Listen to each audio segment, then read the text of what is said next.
ಎಲ್ಲರಿಗೂ ನಮಸ್ಕಾರ ರೀ. ರಿಯಾಸ್ ಕಿಚನ್ಗೆ ಸ್ವಾಗತ ರೀ. ಇವತ್ತು ನೀವು ನೋಡ್ಬೋದು ರೀ, ಒಂದು ಅರ್ಧ ಗಂಟೆಯಲ್ಲೇ ಹೋಳಿಗೆ ಮಾಡ್ಬೋದು. ತುಂಬ ಟೇಸ್ಟ್ ಹಾಕಿ 1 ತಿಂಗಳಿಟ್ಟರೂ ಹಾಳಾಗೋದಿಲ್ಲ ರೀ. ಸುಲಭವಾದಂಥ ವಿಧಾನದಲ್ಲಿ ಈ ಒಂದು ಕಾಯಿ ಹೋಳಿಗೆ ಮಾಡ್ಬೋದು. ಇದನ್ನು ಹೇಗೆ ಮಾಡಿದ್ದೀವಿ ಅಂಥೇಳಿ ನೋಡ್ಕೊಳ್ಳೋಣ ರೀ. ಎಲ್ಲರಿಗೂ ನಮಸ್ಕಾರ ರೀ. ರಿಯಾಸ್ ಕಿಚನ್ಗೆ ಸ್ವಾಗತ ರೀ. ಇವತ್ತು ನೀವು ನೋಡ್ತಾ ಇರ್ಬೋದು ರೀ, ನಾನಿಲ್ಲಿ ಅಂದರೆ ಕಾಯಿ ಮನೇಲಿ ಎಕ್ಸ್ಟ್ರಾ ಇದ್ದರೆ ಕಾಯಿ ಹೋಳಿಗೆಯನ್ನು ಇವತ್ತು ಒಂದು ಅರ್ಧ ಗಂಟೆನಲ್ಲೇ ಕಾಯಿ ಹೋಳಿಗೆ ಮಾಡ್ಬೋದು ರೀ. ತುಂಬ ಸುಲಭವಾದಂಥ ವಿಧಾನದಲ್ಲಿ ಮತ್ತು ಗೋಧಿ ಹಿಟ್ಟಿನಲ್ಲಿ ಮಾಡ್ಬೋದು. ನಾನು ಒಂದೂವರೆ ಬೌಲ್ನಷ್ಟು ಗೋಧಿ ಹಿಟ್ಟನ್ನು ತೊಗೊಂಡಿದ್ದೇನೆ. 1 ಬೌಲ್ನಷ್ಟು ಒಣ ಕೊಬ್ಬರಿ ತುರಿ ಅಂದರೆ ಅದು ಕಾಯಿ ತೊಗೊಂಡಿದ್ದೇನೆ ರೀ. ಮತ್ತು 3/4 ಕಪ್ನಷ್ಟು ಬೆಲ್ಲವನ್ನು ತೊಗೊಂಡಿದ್ದೇನೆ ರೀ. ತುಂಬ ಸುಲಭವಾದಂಥ ವಿಧಾನದಲ್ಲಿ ಇವತ್ತು ನಾವು ಕಾಯಿ ಹೋಳಿಗೆ ಮಾಡೋಣ. ಇವಾಗ ನೋಡ್ಬೋದು ರೀ, ನಾನು ಸಾಣಿಸೋಕ್ಕೆ ಜರಡಿಯನ್ನು ಹಿಡ್ಕೊಂಡಿದ್ದೇನೆ. ನೋಡ್ಬೋದು, ನಾವು ಗೋಧಿ ಹಿಟ್ಟನ್ನು ಹಾಕಿ ಇದನ್ನು ಚೆನ್ನಾಗಿ ಹಿಟ್ಟನ್ನು ಸಾಣಿಸ್ಕೋದನ್ನ ಆಗಿದೆ. ನಾನು ಗೋಧಿ ಹಿಟ್ಟಲ್ಲೇ ಮಾಡ್ತಾಯಿದ್ದೆ. ಇವಾಗ ಇದನ್ನು ಸ್ವಲ್ಪನೇ ಈ ಥರನೇ ನೋಡಿರಿ ಜಾಗ ಮಾಡ್ಕೊಂಬಿಟ್ಟು ನಾವು ಹಿಟ್ಟನ್ನು ಕಲಿಸ್ಕೊಳ್ಳೋಣ. ಇವಾಗ ಸ್ವಲ್ಪನೇ ನಾನು ರುಚಿಗೆ ತಕ್ಕಷ್ಟು ಸ್ವಲ್ಪ ಉಪ್ಪು ಹಾಕ್ತಾಯಿದ್ದೀನಿ ರೀ. ಇವಾಗ ನೋಡಿರಿ, ಇದಕ್ಕೆ ನೀರು ಹಾಕಿ ನಾವು ಚೆನ್ನಾಗಿ ಕಲಿಸ್ಕೊಳ್ಳೋಣ ಹಿಟ್ಟು. ಇವಾಗ ನಮ್ಮದು ಹಿಟ್ಟು ನೋಡಿರಿ, ಸ್ವಲ್ಪನೇ ಇದನ್ನು ಎಲ್ಲವನ್ನು ಚೆನ್ನಾಗಿ ಈ ಥರನೇ ಮಿಕ್ಸ್ ಮಾಡ್ಕೊಂಡು ಚೆನ್ನಾಗಿ ಕಲಿಸ್ಕೋಬೇಕು ನೋಡಿರಿ. ತುಂಬ ಸುಲಭವಾಗಿ ಮಾಡುವಂಥದ್ದು ರೀ. ಈಗ ಸಾಲು ಹಬ್ಬ ಬರ್ತಾ ಇದೆ ನೋಡಿರಿ, ತುಂಬ ಸುಲಭವಾಗಿ ಮಾಡ್ಬೋದು. ಇವಾಗ ಸ್ವಲ್ಪನೇ ಕಲಿಸ್ಕೊಂಡಿ ನೋಡಿರಿ. ಇದಕ್ಕೆ ಸ್ವಲ್ಪನೇ ಆಯಿಲ್ ಹಾಕೊಳ್ಳೋಣ. ಇವಾಗ ಇದಕ್ಕೆ ಅರಿಶಿನ ಹಾಕ್ಕೊಂಡಿದ್ದೀನಿ ರೀ. 1-2 ಟೇಬಲ್ ಸ್ಪೂನು ಆಯಿಲನ್ನು ಹಾಕೋತಾ ಇದ್ದೀನಿ ರೀ. ಇದನ್ನು ಇದ್ರ ಜೊತೆಗೆ ಈ ಥರ ಹಾಕಿದ್ರೆ ನೋಡಿರಿ, ನಮಗೆ ಹೋಳಿಗೆ ಕಲರು ತುಂಬ ಚೆನ್ನಾಗಿ ಬರುತ್ತೆ. ಹಾಗೆ ಸ್ಟೈಲ್ ಅಂದರೆ ಸ್ಟಾರ್ಟಿಂಗ್ ಆದ್ರೂ ನೀವು ಅರಿಶಿನ ಹಾಕ್ಕೋಬೋದು.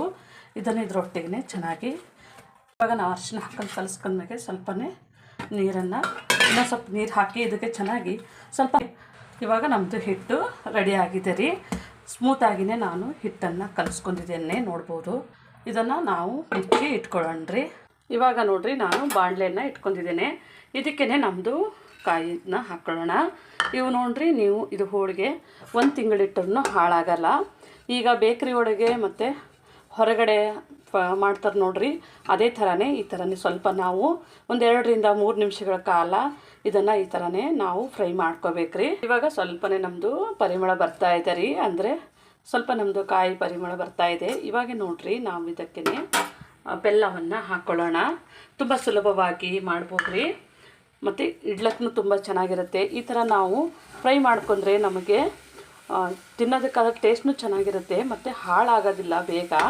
ಹಾಗಾಗಿ ನಾನು ಇದನ್ನು ಈ ಥರನೇ ಹೋಳಿಗೆಯನ್ನು ಮಾಡ್ತಾಯಿದ್ದೆ. ಇವಾಗ ನೋಡಿರಿ, ಬೆಲ್ಲದು ಮತ್ತು ಕಾಯ್ದು ಪರಿಮಳ ಬರ್ತಾ ಇದೆ. ಸ್ವಲ್ಪನೇ ಇದನ್ನು ನಾವು 1-2-3 ನಿಮಿಷಗಳ ಕಾಲ ಸ್ಲೋ ಫ್ಲೇಮ್ನಲ್ಲೇ ಬಾಡಿಸ್ಕೊಂಡಿದ್ದೀನಿ ರೀ. ಇವಾಗ ನಾನು ಸ್ಟವನ್ನು ಆಫ್ ಮಾಡ್ತಾಯಿದ್ದೀನಿ. ನೋಡ್ಬೋದು ರೀ, ಸ್ವಲ್ಪನೇ ಆರಿದೆ. ನಾನಿಲ್ಲಿ 4-5 ಏಲಕ್ಕಿಯನ್ನು ಇಟ್ಕೊಂಡಿದ್ದೀನಿ. ಇವನ್ನು ಬಿಡಿಸಿ ಹಾಕೋತಾ ಇದ್ದೀನಿ ರೀ. ನಮ್ಮದು ಏಲಕ್ಕಿ ಕಾಳನ್ನು ಇದಕ್ಕೆ ಹಾಕೋತಾ ಇದ್ದೀನಿ ರೀ. ಇದು ಸ್ವಲ್ಪನೇ ನಮಗೆ ತಣ್ಣಗಾದ್ರ ಮೇಲೆ ನೋಡಿರಿ, ನಾವು ಇದನ್ನು ಮಿಕ್ಸಿಗೆ ಹಾಕ್ಕೊಳ್ಳೋಣ. ಇವಾಗ ನಾನಿಲ್ಲಿ ಮಿಕ್ಸಿ ಜಾರನ್ನು ತೊಗೊಂಡಿದ್ದೀನಿ ರೀ. ನಮ್ಮದು ಇದೆಲ್ಲ ಫ್ರೈ ಮಾಡಿದ್ದೆಲ್ಲ ಇದರೊಳಗೇ ಹಾಕ್ಕೊಳ್ಳೋಣ ರೀ.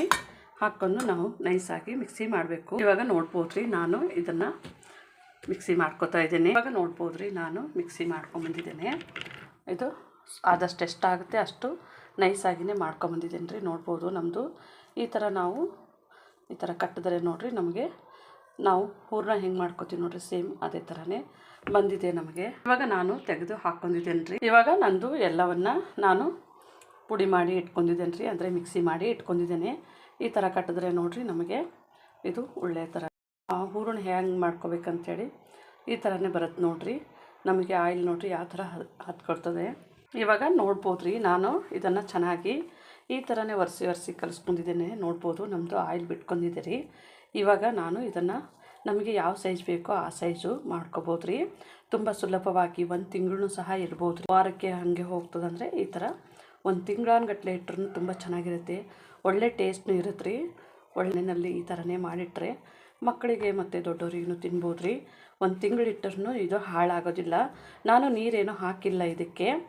ನಾನು ಇದರೊಳಗೇ ಈ ಥರನೇ ಅಂದರೆ ಮಿಕ್ಸಿಗೆ ಹಾಕಿಸಂದ್ರೆ ಇಟ್ಕೊಂಡಿದ್ದೀನಿ ನೋಡಿರಿ. ತುಂಬ ಚೆನ್ನಾಗಿದೆ. ನಾನು ಸೈಜಿಗೆ ನೋಡಿ ಉಳ್ಳೆಗಳನ್ನ ಮಾಡಿ ಇಟ್ಕೊತಾ ಇದ್ದೀನಿ. ಇವಾಗ ನೋಡ್ಬೋದು ರೀ, ನಾನು 9-10 ಮಾಡ್ಕೊಂಡಿದ್ದೇನೆ ಉಳ್ಳೆಯನ್ನು. ಇವಾಗ ನಮ್ಮದು ಹಿಟ್ಟು ಒಂದು 20 ನಿಮಿಷ ಆಗಿದೆ ರೀ, 15-20 ನಿಮಿಷ. ಇವಾಗ ನಮಗೆ ಹಿಟ್ಟು ನೋಡ್ಬೋದು ತುಂಬ ಒಂದು ಚೆನ್ನಾಗಿ ಅಂದರೆ ಹದವಾಗಿ ನಮಗೆ ರೆಡಿಯಾಗಿದೆ. ಒಂದು ಪ್ರಮಾಣದಲ್ಲಿ ಈ ಒಂದು ಹಿಟ್ಟು ರೆಡಿ ಆಗಿದೆ ನಮಗೆ. ಇವಾಗ ನಮಗೆ ಎಷ್ಟು ಬೇಕೋ ಅಷ್ಟು ನಾನು ಅಂದರೆ ತುಂಬ ದೊಡ್ಡ ಮಾಡಲ್ಲ, ಮೀಡಿಯಮ್ ಸೈಜ್ನಾಗೆ ಮಾಡ್ತೀನಿ ರೀ. ನೋಡ್ಬೋದು ನಾನು ಇಷ್ಟಿಷ್ಟು ತೊಗೊಂಡಿದ್ದೆ. ನಾನು ಇದನ್ನು ಒಂದೇ ಸೈಜ್ನಲ್ಲೇ ಉಳ್ಳೆಯನ್ನು ರೆಡಿ ಮಾಡಿ ಇಟ್ಕೊಂಡಿದ್ದೇನೆ ರೀ. ನಾನು ಸ್ಟವನ್ನು ಇಟ್ಕೊಂಡಿದ್ದೇನೆ ರೀ, ಸ್ಟವನ್ನು ಹಚ್ಕೊಂಡಿದ್ದೇನೆ ರೀ. ಇದನ್ನು ಸ್ವಲ್ಪನೇ ನಾನು ಲೈಟಾಗಿಯೇ ಆಯಿಲು ಅಪ್ಲೈ ಮಾಡ್ತಾಯಿದ್ದೀನಿ ರೀ. ಇದಕ್ಕೇ ಸ್ವಲ್ಪ ಇದು ಉರಿ ಕಡಿಮೆನೇ ಇರಬೇಕು. ಇವಾಗ ನಾನಿಲ್ಲಿ ಹೋಳಿಗೆ ಮಾಡೋಕ್ಕೆ ಆಯಿಲು ಶೀಟನ್ನು ತೊಗೊಂಡಿದ್ದೇನೆ ರೀ. ಈ ಶೀಟಿನ ಮೇಲೆ ನೋಡಿರಿ ನಾನು ಒಂದನ್ನು ಇಟ್ಕೊಂಡು ಈ ಥರನೇ ನಾನು ಸ್ವಲ್ಪ ಅಗಲ ಮಾಡಿದ್ದೇನೆ ನೋಡಿರಿ. ಇವಾಗ ನಾನು ಒಂದನ್ನು ಇಟ್ಕೊತಾ ಇದ್ದೀನಿ ರೀ. ತುಂಬ ಸುಲಭವಾಗಿ ಇದನ್ನು ಈ ಥರನೇ ಫೋಲ್ಡ್ ಮಾಡಿಬಿಟ್ಟು ನೋಡಿರಿ, ಈ ಥರನೇ ತೊಗೊಂಡ್ಬಿಟ್ಟು ಈ ಥರ ಎಕ್ಸ್ಟ್ರಾ ಬಂದಿದ್ದು ತೆಗಿಬೋದು. ಇದನ್ನು ಈ ಥರನೇ ನೋಡಿರಿ ರೌಂಡ್ ಮಾಡಿದ್ರೆ ಸಾಕು, ನಮಗೆ ಬಿಟ್ಕೊಳ್ಳೋದಿಲ್ಲ, ತುಂಬ ಚೆನ್ನಾಗಿ ಆಗುತ್ತೆ. ಇವಾಗ ಲಟ್ಟಣಿಗೆಗೆ ಸ್ವಲ್ಪನೇ ಆಯಿಲನ್ನು ಹಚ್ಕೊಂಡಿದ್ದೀನಿ ರೀ. ಇದಕ್ಕೆ ಬಿಟ್ಟು ನಾವು ಈ ಲಟ್ಟಿಸ್ತಾ ಇದ್ದೀನಿ ರೀ. ತುಂಬ ನಿಮಗೆ ಗಟ್ಟಿ ಅನ್ನಿಸ್ತಿತ್ತು ಹೂರಣ ಅಂದರೆ ಸ್ವಲ್ಪನೇ ನೀವು ಒಂದು 2 ರಿಂದ 3 ಸ್ಪೂನ್ ನೋಡಿರಿ ಬಿಸಿನೀರನ್ನು ಹಾಕ್ಕೋಬೋದು. ನನಗಿದು ಸರಿಯಾಗಿದೆ ಅಳತೆ ಅಂಥೇಳಿ ನಾನು ನೋಡಿರಿ ಇದನ್ನು ಡೈರೆಕ್ಟ್ ಹಾಕ್ಕೊಂಡ್ಬಿಟ್ಟು ನಾನು ಇದನ್ನು ಮಾಡ್ತಾಯಿದ್ದೀನಿ. ಇವಾಗ ನೋಡಿರಿ ನಾವು ಇದನ್ನು ಸುತ್ತ ಈ ಥರನೇ ರೌಂಡ್ ಶೇಪ್ನಲ್ಲಿ ನಾನು ಇದನ್ನು ಎಷ್ಟು ತೆಳ್ಳಗೆ. ಇವಾಗ ನಮ್ಮದು ಹೋಳಿಗೆ ರೆಡಿ ಆಗಿದೆ. ಇವಾಗ ನಮ್ಮದು ತವಾ ಬಿಸಿ ಆಗಿದೆ ರೀ. ನಾನು ಸ್ವಲ್ಪ ಸ್ಲೋ ಫ್ಲೇಮ್ನಲ್ಲೇ ಇಟ್ಟಿದ್ದೀನಿ ನೋಡಿರಿ. ಇದನ್ನು ಈ ಥರ ನಮ್ಮದು ಈ ಥರ ನೋಡಿರಿ ಓಪನ್ ಮಾಡೋಣ. ನೋಡ್ಬೋದು ತುಂಬ ಚೆನ್ನಾಗಿ ಬಂತು ಹೋಳಿಗೆ ನಮ್ಮದು. ಇವಾಗ ನಮ್ಮದು ಹೋಳಿಗೆದು ಕಲರು ಚೇಂಜ್ ಆಗಿದೆ ರೀ. ಇವಾಗ ನಮ್ಮದು ಹೋಳಿಗೆ ನೋಡಿರಿ ತಿರುಗಿಸ್ಕೊಂಡು ನೋಡೋಣ. ನೋಡ್ಬೋದು ರೀ. ಇದಕ್ಕೆ ನೋಡಿರಿ ಸ್ವಲ್ಪನೇ ನಾವು ಆಯಿಲನ್ನು ಹಚ್ಕೊಳ್ಳೋಣ. ಸುಮ್ಮನೆ ಮೇಲೆ ಸ್ವಲ್ಪನೇ, ತುಂಬ ಇಲ್ಲ. ಬೇಕಾದವ್ರನ್ನೂ ತುಪ್ಪ ಹಾಕೋಬೋದು, ಅದನ್ನೂ ಚೆನ್ನಾಗಿರುತ್ತೆ. ನಾನಿವಾಗ ಇದನ್ನು ನೋಡಿರಿ ಈ ಕಡೆ ಟರ್ನ್ ಮಾಡ್ತಾಯಿದ್ದೀನಿ. ಇದನ್ನು ನೋಡ್ಬೋದು ರೀ. ನಾನು ಇನ್ನೊಂದನ್ನು ಮಾಡ್ತಾಯಿದ್ದೀನಿ ರೀ. ತುಂಬ ಸುಲಭವಾಗಿ ಮಾಡ್ಬೋದು ರೀ. ನೋಡ್ಬೋದು ತುಂಬ ಚೆನ್ನಾಗಿ ನೀಟಾಗಿಯೂ ಬರುತ್ತೆ. ಹೋಳಿಗೆ ಮಾಡೋದು ಕಷ್ಟನೇ ಅಲ್ಲ, ಅಷ್ಟು ಸುಲಭವಾಗಿ ನಮಗೆ ಹೋಳಿಗೆ ತುಂಬ ಚೆನ್ನಾಗಿ ಬಂದಿದೆ. ಇವಾಗ ನೋಡ್ಬೋದು ರೀ ನಾನು ಇಲ್ಲೊಂದು ಹಾಕ್ಕೊಂಡಿದ್ದೇನೆ ಹೋಳಿಗೆ. ಇದನ್ನು ಈ ಥರನೇ ತಿರುಗಿಸ್ತಾ ಇದ್ದೀನಿ. ನೋಡ್ಬೋದು ರೀ ನಮ್ಮದು ಪೂರಿ ಥರ ಚೆನ್ನಾಗಿ ಊದ್ಕೊಂಡು ಬಂದಿದೆ. ನೋಡ್ಬೋದು ನಮ್ಮದು ಹೋಳಿಗೆ ರೆಡಿ ಆಗಿದೆ ರೀ. ತುಂಬ ಚೆನ್ನಾಗಿ ಬಂದಿದೆ. ತುಂಬ ಸ್ವೀಟನಿಲ್ಲ, ತುಂಬ ಕಡಿಮೆ ಸ್ವೀಟ್ ಇಲ್ಲ, ತುಂಬ ಚೆನ್ನಾಗಿ ನೋಡ್ಬೋದು. ನಮ್ಮದು ಹೋಳಿಗೆ ಅಂದರೆ ಬೇಗ ಆಗಿ ಮಾಡ್ಬೋದು, ಮತ್ತು 1 ತಿಂಗಳು ಇಟ್ಟರೂ ಹಾಳಾಗೋದಿಲ್ಲ. ನೀವು ಮನೆಯಲ್ಲಿ ಇದೇ ಥರನೇ ಮಾಡ್ಕೊಳ್ಳಿ. ನಮ್ಮ ಚಾನಲ್ ಸಬ್ಸ್ಕ್ರೈಬ್ ಮಾಡಿ, ಲೈಕ್ ಮಾಡಿ, ಶೇರ್ ಮಾಡಿರಿ. ನಮ್ಮ ವಿಡಿಯೋನ ನೋಡಿದ್ದಕ್ಕಾಗಿ ಧನ್ಯವಾದಗಳು.